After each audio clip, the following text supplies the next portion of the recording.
আজকে আপনারা শুনবেন সালমা চৌধুরী লেখা আমি তো ভালোবাসি তোকে পর্ব সংখ্যা ৩০।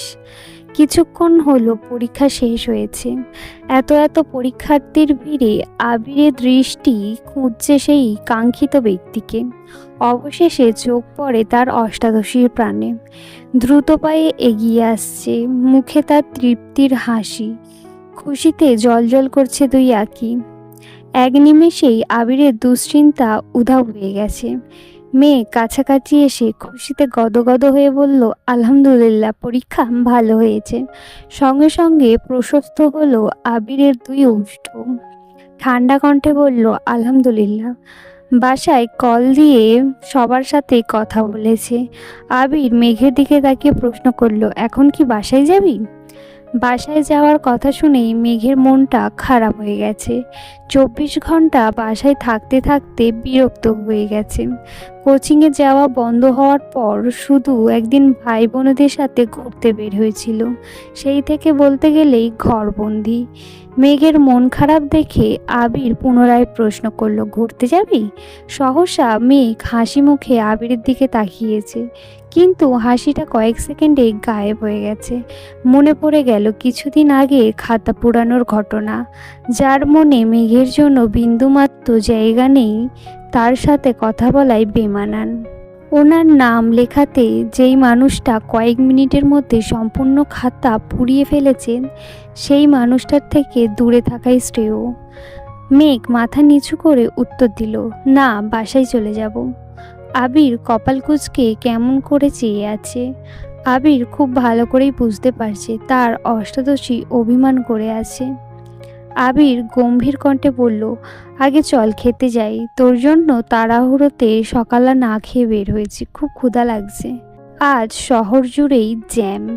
পরীক্ষার্থীর ভিড়ে গাড়ি এক জায়গাতেই ঘন্টার পর ঘন্টা আটকে আছে। মেঘকে নিয়ে নাস্তা করে বেরিয়েছে।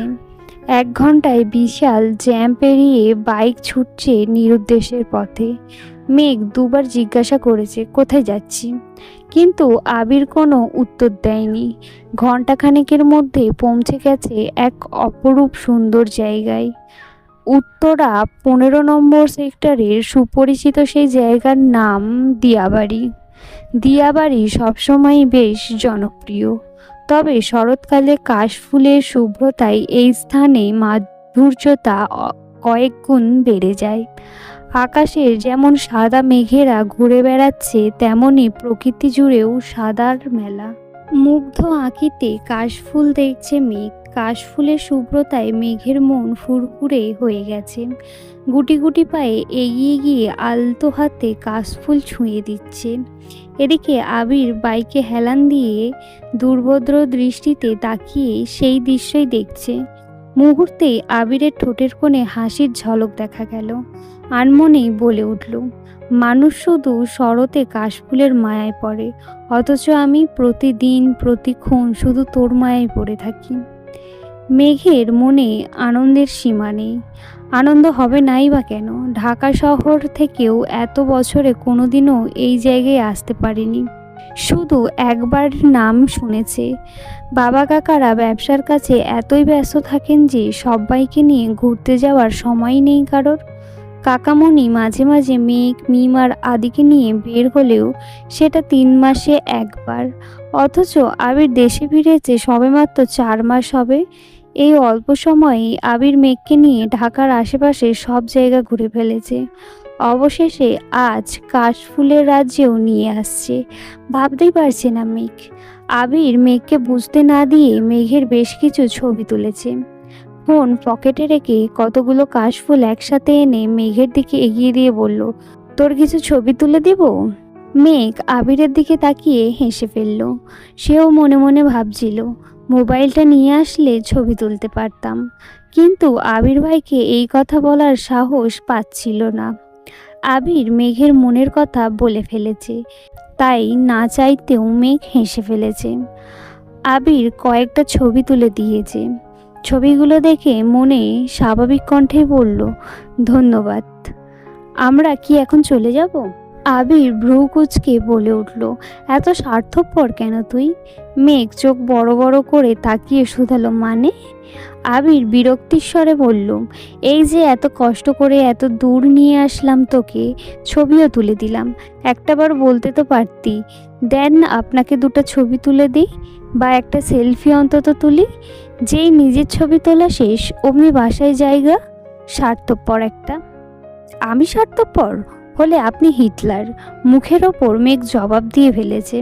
আবির কপালে কয়েক ভাঁজ ফেলে ভারী কণ্ঠে বলল, আমি হিটলার হলে তুই হিটলারের নানি। এ যেন বিতর্ক প্রতিযোগিতা চলছে। মেঘ ভেংচি কেটে বলল, জীবনেও না, আমি আপনার মতো এত পাষাণ না। এ কথা শুনে আবির হেসে ফেলল। আচমকা হাসাতে মেঘ বিস্ময় সমেত তাকিয়েছে। মেঘ ভেবেছিল আবির ভাই হয়তো রেগে যাবেন, কিন্তু উনি হাসছেন দেখে বেশ অবাক হয়েছেন। আবির গলা খাকারি দিয়ে গম্ভীর কণ্ঠে বলা শুরু করলো, সামান্য একটা কারণে গত 9 বছর তুই আমার সাথে কথা বলিসনি। তুই ভুল করলে বড় ভাই হিসেবে কি তোকে শাস্তি দেওয়ার অধিকার ছিল না আমার? এই যে এতগুলো বছরে একটাবারও কথা বলিসনি আমার সাথে, তখন একবারের জন্যও কি নিজেকে পাষাণ মনে হয়নি তোর? হয়তো দেশে না ফিরলে এখনো কথা বলতি না। একবারও মনে হয়নি এই মানুষটার সাথে কথা বলা উচিত? তোর এই অসীম দূরত্বে সেই মানুষটারও খারাপ লাগতে পারে, ভেবেছিস কখনো? ভাবিসনি। মেঘ শান্ত চোখে তাকিয়ে আছে, ওষ্ঠদ্বয় কাঁপছে তীর তীর করে। আবির ভাইয়ের সাথে এত বছরে একবারের জন্যও কথা বলতে ইচ্ছে হয়নি তার, অথচ ওনাকে দেখার পর ওনার ভারী কণ্ঠে বলা এক একটা কথা, অনুভূতিহীন আচরণ, ক্রোধিত আঁখি, তাকানো স্টাইল, ঘন কালো চুল আর গলা ভর্তি ছোট ছোট দাড়ি দেখে ধীরে ধীরে প্রেমে পড়তে বাধ্য হয়েছে। আবির ভাই তো দেশে ফিরে আবারও থাপ্পড় দিয়েছে তাকে। কই, এবার তো সে কথা বন্ধ করেনি। রাগ অভিমান শেষে ঠিকই বারবার কথা বলেছে। এই যে সেদিন খাতা পুরালো, তারপরও আজ সেই মানুষটার সাথেই ঘুরতে এসেছে। তাহলে এত বছর কেন কথা বলতে ইচ্ছে হয়নি তার? মেঘ কিছু বলছে না দেখে আবির বাইকের দিকে চলে যাচ্ছিল। মেঘ আচমকা বলে উঠল, আপনার সাথে একটা ছবি তোলা যাবে? আবির মুচকি হেসে উত্তর দিল, হোয়াই নট। ঘোরাঘুরি শেষে বাসায় ফিরেছে। মেঘের হাতে অনেকগুলো কাশফুল। তার খুব ইচ্ছে করছে এগুলো বাসায় নিয়ে মিমার আদিকে দেখাবে, কিন্তু আবিরের কড়া নিষেধ, বাসায় নেওয়া যাবে না। বাধ্য হয়ে মানতে হলো আবির ভাইয়ের কথা। রাস্তায় দুইটা পিচ্ছি মেয়েকে ফুলগুলো দিয়ে বাসায় চলে আসছে। সময় চলছে নিজস্ব গতিতে। মেঘের পড়াশোনার অন্ত নেই। সবেমাত্র ঢাকা বিশ্ববিদ্যালয়ের পরীক্ষা শেষ হলো, সামনে মেডিকেল পরীক্ষা। পড়ার চাপ যতটা মেঘের, ঠিক ততটাই জান্নাতের। প্রতিদিন 3-4 ঘন্টা সময় নিয়ে পড়ানো, নিজে প্রশ্ন করে মেঘের পরীক্ষা নেওয়া, সেগুলো সমাধান করা। 15 দিনের মাথায় জগন্নাথ বিশ্ববিদ্যালয়ে ভর্তির পরীক্ষা। যতদিন না মেঘ চান্স পাচ্ছে ততদিন চলবে এই লড়াই। সপ্তাহখানেক পরই ঢাকা বিশ্ববিদ্যালয়ের ক ইউনিটের ফলাফল প্রকাশিত হয়েছে। মেঘের সিরিয়াল আসছে। সেই খুশিতে খানবাড়িতে উৎসব চলছে। প্রতিটা মানুষই মহা খুশি, তবে মোজাম্মেল খান তেমন খুশি না। কারণ ওনার ইচ্ছে মেঘ মেডিকেলে পড়বে। বিশ্ববিদ্যালয়ের প্রতি ওনার আগ্রহ নেই বললেই চলে। বাড়ির সবাই হইচই করছে দেখে একসময় ধমক দিয়ে বসলেন, মেডিকেল পরীক্ষা এখনো হয়নি, এত খুশি হওয়ার কিছু নেই, সামনে পরীক্ষা, পড়তে বসো গিয়ে। আবির রুমের বাইরের ব্যালকানিতে দাঁড়িয়ে নিচে সবার হই হুল্লোড় দেখছিল। তবে মোজাম্মেল খানের ধমকে আজ আবিরের রাগ হচ্ছে না, বরং মেঘের চান্স পাওয়ার খুশিতে এসব সামান্য বিষয়কে সে পাত্তা দিচ্ছে না। কিন্তু মোজাম্মেল খানের ধমকে মেঘের মন খারাপ হতে সময় লাগলো না। সিঁড়ি দিয়ে উঠেই নিজের রুমে যেতে গিয়ে আবিরকে দেখেই থমকে দাঁড়ালো। শীতল চোখে তাকালো একবার। হয়তো বুঝতে চেয়েছিল রেজাল্টের কথা শুনে আবির ভাই খুশি হয়েছেন কিনা, কিন্তু আবিরের অভিব্যক্তি বোঝা গেল না। মাথা নিচু করে মেঘ রুমে চলে গেছে।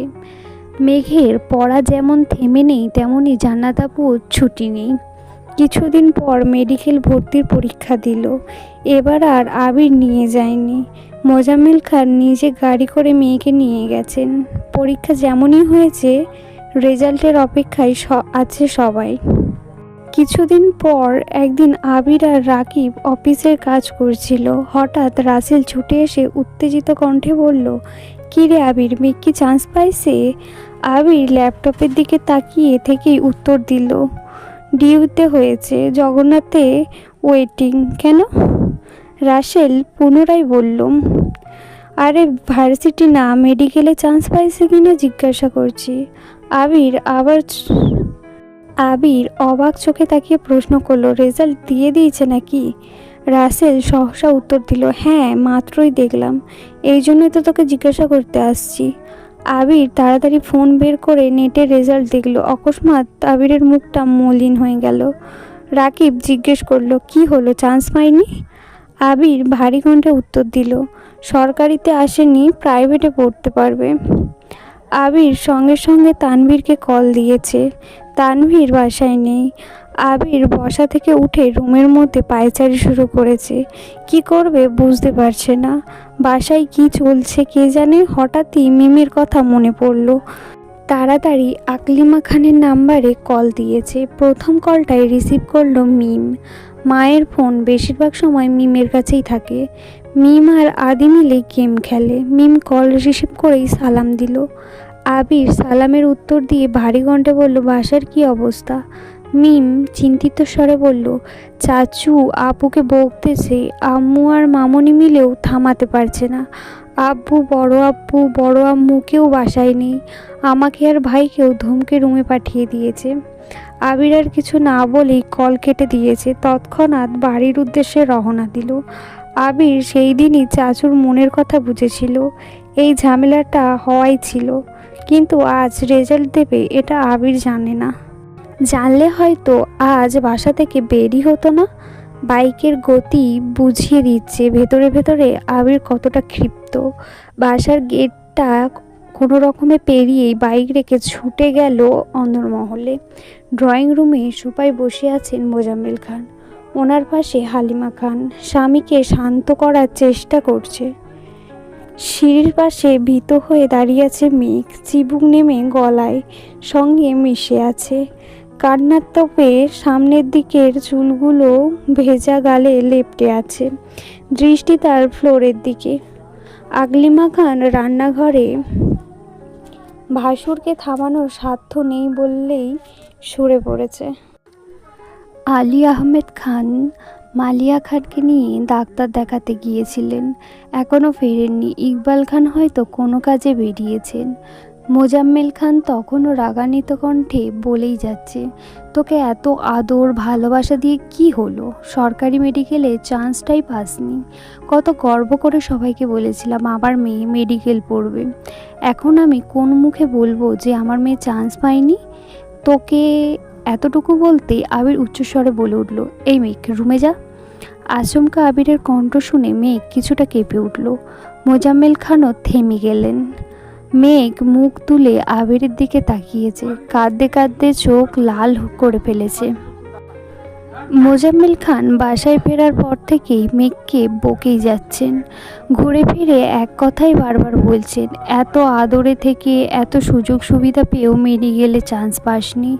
ছেলে যেমন ভণ্ড, মেয়েটাও এই রকমই হচ্ছে। সামান্য একটা ভর্তির পরীক্ষাতে চান্স পেতে পারেনি। এই থেকে শুরু করে আর যা যা বলার ছিল সবই বলেছেন। অতিরিক্ত রাগে মানুষের বুদ্ধি লোপ পায়। তখন যা বলে তার বেশিরভাগই অহেতুক আর বিবেকহীন কথা।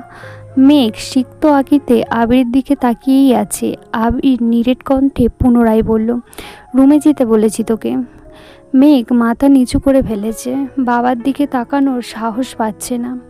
এতক্ষণ বাবার ধমক খেয়েছে, এখন আবির ভাইয়ের ধমক খাওয়ার আর ইচ্ছে নেই।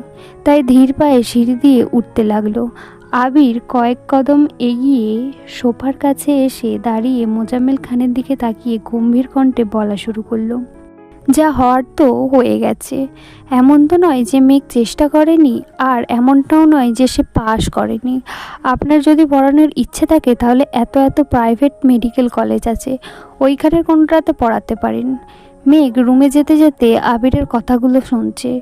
আবির ভাই যে বাপের বকার হাত থেকে মেঘকে বাঁচাতে এসেছে এটা ভেবেই মেঘ অবাক হয়ে যাচ্ছে। কিছুদিন আগে উনিই বলেছিলেন ডিউতে চান্স না পেলে পা ভেঙে ঘরে বসিয়ে রাখবেন, অথচ আজ সেই মানুষটার ভিন্ন রূপ। একটা মানুষের কতই রূপ না হতে পারে। মোজাম্মেল খান রেগে বললেন, প্রাইভেট পড়ানোর ইচ্ছে থাকলে মাস শেষে এত এত টাকা মেয়ের পড়াশোনার জন্য খরচ করতাম না। বাসা থেকে বের হইলেই আশেপাশের মানুষ আমায় প্রশ্ন করবে কেন চান্স পাইনি, কি বলবো আমি তখন? আবির দীর্ঘশ্বাস ফেলে বলল, আপনি কি চাইছেন এখন? ঘন্টার পর ঘন্টা মেয়েটার ওপর রাগ ঝাড়লেই কি রেজাল্টের পরিবর্তন আনতে পারবেন? অ্যাডমিশন টেস্টের সময় একটা মানুষ এমনিতেই ডিপ্রেশনের মধ্যে দিয়ে সময় পার করে, সেখানে তাকে এভাবে কথা শোনাচ্ছেন। আর আপনার যতটা কষ্ট হচ্ছে তার থেকেও 1000 গুণ বেশি কষ্ট হচ্ছে মেঘের। দিন রাত এক করে চান্স পাওয়ার জন্য পড়াশোনা সে করেছিল। বাবা মা হিসেবে ওকে সাপোর্ট করাটা আপনাদের দায়িত্ব ছিল, কিন্তু কি বলবো, আপনারা তো সন্তানের থেকেও সমাজকে বেশি প্রাধান্য দেন। কথাগুলো বলেই আবির সিঁড়ি দিয়ে উঠে যাচ্ছে। মোজাম্মেল খান নিশ্চুপ বসে আছেন, ভেতরে ভেতরে এখনও রাগে ফুঁসছেন। কিন্তু আবিরের বলা কথাগুলোর প্রত্যুত্তর ছিল না বলেই চুপ করে গেছেন। হালিমা খানও শান্ত স্বরে স্বামীকে বোঝাচ্ছেন। মেঘ বিছানার উপর হয়ে শুয়ে কাঁদছে, চুলগুলো এলোমেলো হয়ে ছড়িয়ে আছে। আবির একটু শব্দ করেই দরজা ধাক্কা দিল, কিন্তু মেঘের কোনো সাড়া শব্দ নেই। অবিরত কেঁদেই যাচ্ছে, এই কান্নার কোনো অন্ত নেই। আবির বিছানার পাশে বসে আস্তে করে ডাকলো, মেঘ। সঙ্গে সঙ্গে মেঘ একটু থামলো, তারপর আবার কান্না শুরু করলো। আবির আলতোভাবে মাথায় হাত রেখেছে, এলোমেলো চুলগুলো কিছুটা গুছিয়ে স্বাভাবিক কণ্ঠে বলল, তোর সাথে কথা আছে, ওঠ। মেঘ কাঁদতে কাঁদতে উত্তর দিল, আমার সাথে কথা বলতে হবে না, আপনি চলে যান। আবির গম্ভীর কণ্ঠে বলল, তোর সাথে কথা না বলে আমি যাব না। আমি 10 পর্যন্ত গুনব, এর মধ্যে মুখ ধুয়ে আমার সামনে এসে বসবি। মেঘ তবুও নড়ছে না। আবির ভারী কণ্ঠে বলা শুরু করলো, 1, 2। মেঘ তার তড়িঘড়ি করে উঠে ওয়াশরুমে চলে গেছে। মেঘের এই তড়িঘড়ি দেখে আবির মৃদু হাসলো। মেঘ ফ্রেশ হয়ে আবিরের মুখোমুখি বসেছে। আবির মোলায়েম কণ্ঠে শোধালো, তুই কাঁদছিলি কেন? চান্স পাসনি বলে নাকি চাচু বকছে তাই? মেঘকে নিশ্চুপ থাকতে দেখে আবির আবার শোধালো, তুই কি মেডিকেলে পড়তে চাস? পড়তে চাইলে বল, প্রাইভেটে পড়াবো তোকে। কেউ রাজি না হলে আমি তোকে পড়াবো, শুধু বল পড়তে চাস কিনা। মেঘ মাথা নিচু করে উত্তর দিল, জানি না। এই প্রশ্নের উত্তর নেই মেঘের কাছে, কারণ ছোটবেলা থেকেই ভালো স্টুডেন্ট হওয়ায় জেএসসি এর পর সবার মতো পরিবারের কথায় তাকে সায়েন্স নিতে হয়েছিল। আর সায়েন্স নেওয়ার মানেই বাড়ির মানুষ ডাক্তার বানানোর স্বপ্ন দেখা শুরু করে। সবার স্বপ্নকে বাস্তবায়ন করতেই এতদিন সে চেষ্টা করে এসেছে।